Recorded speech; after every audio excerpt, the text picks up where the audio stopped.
إنا لله ودي أحمد، الجزائر رسميا تكاكات. رسميا تبون يعلن عن عفو رئاسي على بوعلام الصنصال. بابا يا خوتي صنصال خرجوه، والله خرجوه يا خوتي. ألمانيا هبطت في النظام ديال هوك بان بيبليكا فاتحة. الرئيس عبد المجيد حيط يعفو عن بوعلام صنصال تجاوبا مع طلب رئيس جمهورية ألمانيا الاتحادية. دانكيشن دويتشلاند. دابا هما ناضوا قال لك حكاو الواد. وبعد رسالة وبعد طلب وتوسل من الرئيس الألماني، أمر اللي يقول لك طلب الرئيس الألماني يقول له تكذب يا طحان يا رخيص، ليس طلب بل أمر. أمر فطبق الأمر. الحمد لله على نعمة الجزائر.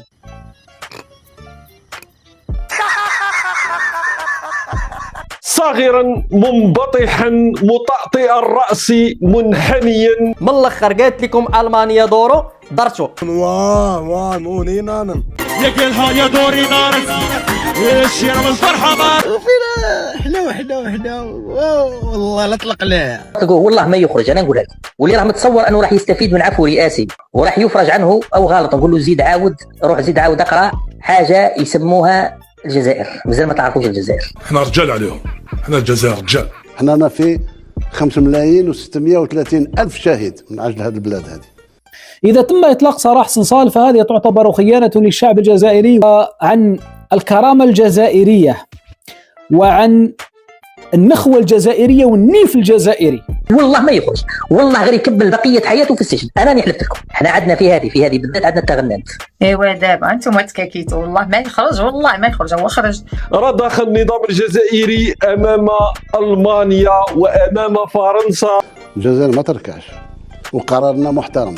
عليكم طلقتوا هذا الشخص اللي تبون شوفوا واش كان يقول عليه. انت يا تبعث لي واحد لص مجهول الهوية، وصفه بأنه مجهول الأب. مجهول الأب، يجي يقول لك الجزائر نصها كانت تاع الدولة الفلانية. هذا الشخص اللي قال لك تهجم على الجزائر وقال باللي هاي الجزائر يعني جهتها الغربية كانت تابعة للمغرب وكذا وقت الاستعمار وما تراجعش على فكرة على كلامه، مازال هو يمن يقول في هذا الكلام. بوعلام صنصال اللي قال لكم الصحراء الشرقية المغربية طلقتوه. الآن الشيء اللي يوجع قلت لكم والشيء اللي يبكي الدم هو أنه إطلاق سراح صنصال بدون شرط. تلقوا واحد الطريقة اللي هي جد مذلة، طريقة مذلة عباد الله. وان هذاك الفيلم وهذيك المسرحيه ديال رئيس المانيا احتراما لهذا الرئيس تاع المانيا، هذا يروح يتعالج في المانيا على حساب المانيا لاسباب صحيه. زعما دابا عاد بانت الدواعي الانسانيه. ويلي با على من كضحكوا يا الكابرانات. وهذيك مجرد مسرحيه لحفظ ماء وجه الجزائر. قالوا لي عبد المجيد غادي يطلق داك الصنصال، ما بغيتيش اقسم بالله الا الفاصمه هي الاخرى لا باقي يدير شي عندنا هنا في المانيا. سي الفيلاج لفت وتعالج تما، انت كتبقى تضل تقول المراه راك عندنا افضل منظومه صحيه في افريقيا. بنادم ما قاس باش يدخل تواليت يغسل مساصيطه عطل قلنا الماء.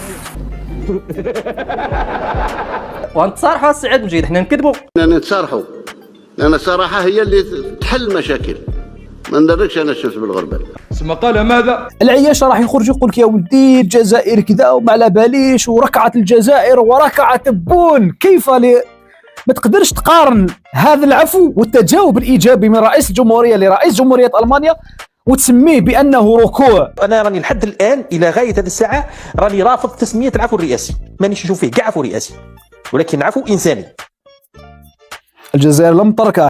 تمرمدت الجزائر تمرميدة كعلة، تمرميدة كعلة.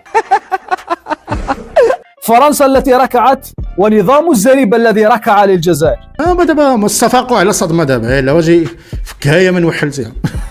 غير النيف والهضره الخاويه. ضحى بالكرامة الشعب وبالكرامة ديال دولة الجزائر وبكرامة الشهداء الله يرحمهم. هذه هي الحقيقة تاع النظام هذا اللي دعا الوطنية أمام الجزائريين. أنا من قبل والله ما يخرج، ولكن البارح ولو البارح أنا إنسان نقرأ ما بين السطور.